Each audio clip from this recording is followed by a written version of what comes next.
एक घटना और ही जकेवन पक्को कामरेड बना दियो। हमारे कैनौर में जब हमें 7-8 की बात है कि टेम्पो वाला हमारा कोई मित्र था, उसके मामले में वो बाद में अब आगे चर्चा आएगी तो बताऊंगा पूरी घटना। लेकिन उस मुकदमे में हम गए उनसे मदद मांगने के लिए हेतराम बेनीवाल के पास। कॉमरेड हेतराम बेनीवाल, वो खेत में उनकी डाणी थी, 8 LNP तक था उनका। तो मैं मतलब ट्रेन पकड़ के बैठ गया 4-5 दिल्ली, और कोई की नहीं जानता ही, को नहीं, बिना कोई जानकारी सीधे डायरेक्ट गए। और हमने जाकर के हेतराम जी को कहा कि कोई पुलिस के अधिकारी के साथ झगड़ा हो गया, उसके साथ मारपीट कर। तो उन्होंने हमें बिठाया, लस्सी पिलाई, रोटी खिलाई। रोटी खिला करके उस टाइम में हेतराम जी अपनी एक जीप में बिठा करके हमें नौर ला करके हमारी थाने में जमानत करवाई। और थानेदार को कहा भी बच्चों को पीटना नहीं और बच्चों की मदद के लिए। मैं उस दिन शाम को मैंने ये तय कर लिया भी एक आदमी जिसके बाद हम घर गए, जो हमें नहीं जानता, हम उसको नहीं जानते, घर पे गए, वो खाना खिलाया रखा, और खुद की गाड़ी से हमें नौर ला करके हमारा मामला निपटवा करके गए। तो उसी दिन हमने तय कर लिया कम्युनिस्ट है जी, मैन अच्छे आदमी होते हुए हम अभी उनको नया हमारे वोटों की जरूरत है, नया हमारी विधानसभा में लगते हैं, और सिर्फ उनको ये कहा भी हम SFI से जुड़े हुए और हमारे पर यूं यूं ये संकट आ गया, हम पिछले 5-7 दिन से फरार हैं, आपके पास आए हैं जी, ये मदद चाहिए, ये घटना हुई, ये बात हुई। तो वो खुद आकर के हमारी मदद करके गए। तो तब हमने सोचा कॉमरेड अच्छे आदमी थे। वैसे हमने तो लोगों से भी सुन रखा था, हमारे बुजुर्ग वैसे मेरे दादाजी, तो वो हमेशा गांव के अंदर जब भी कोई चर्चा होती थी तो मेरे दादाजी कहते भी इस जिले में नेता अगर किसी को माने तो वो थे कामरेड शौकत सिंह। इस जिले में कामरेड शौकत सिंह और हेतराम बेनीवाल ने इनकी जोड़ी। आज भी गांव में लोग इतना सम्मान करते हैं। मैंने मेरी जिंदगी में एक नेता के तौर पर जितना कामरेड शौकत सिंह का सम्मान देखा है, मैंने मेरी जिंदगी में किसी का सम्मान नहीं देखा।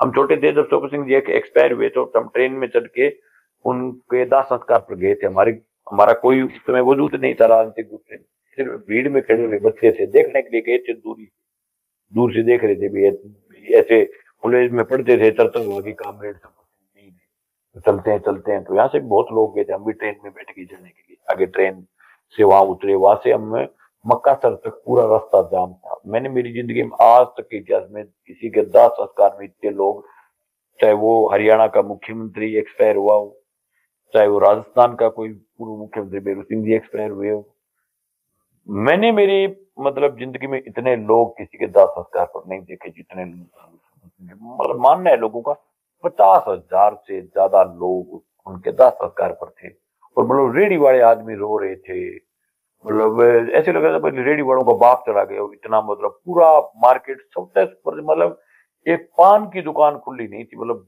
बहुत बड़ा बड़ा आदमी। आप चाय पीने के लिए चाय की छड़ी खुली नहीं थी हनुमानगढ़ में उस दिन।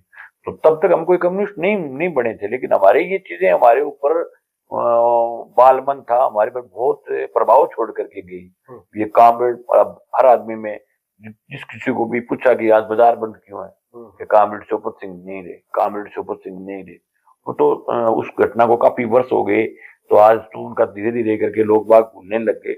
लेकिन एक दौर था कामरेड शौकत सिंह का बहुत बड़ा क्रेज था। और लेकिन बुजुर्ग आज भी, आप किसी भी बुजुर्ग को जो भी 60 साल से ज्यादा उम्र का कोई आपको आदमी मिले, उससे कामरेड शौकत सिंह का इतना बड़ा क्रेज मैंने किसी नेता का।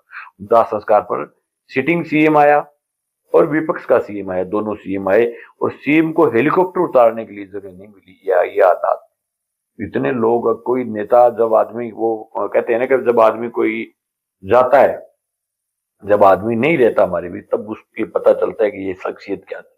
तो उसकी शख्सियत देख करके लगा कि कम्युनिस्ट था, ये इतना ईमानदार आदमी था, ये इतना, तो उसका भी मेरे पर बहुत बड़ा प्रभाव पड़ा। कम्युनिस्ट बनने की शुरुआत यहाँ से हुई।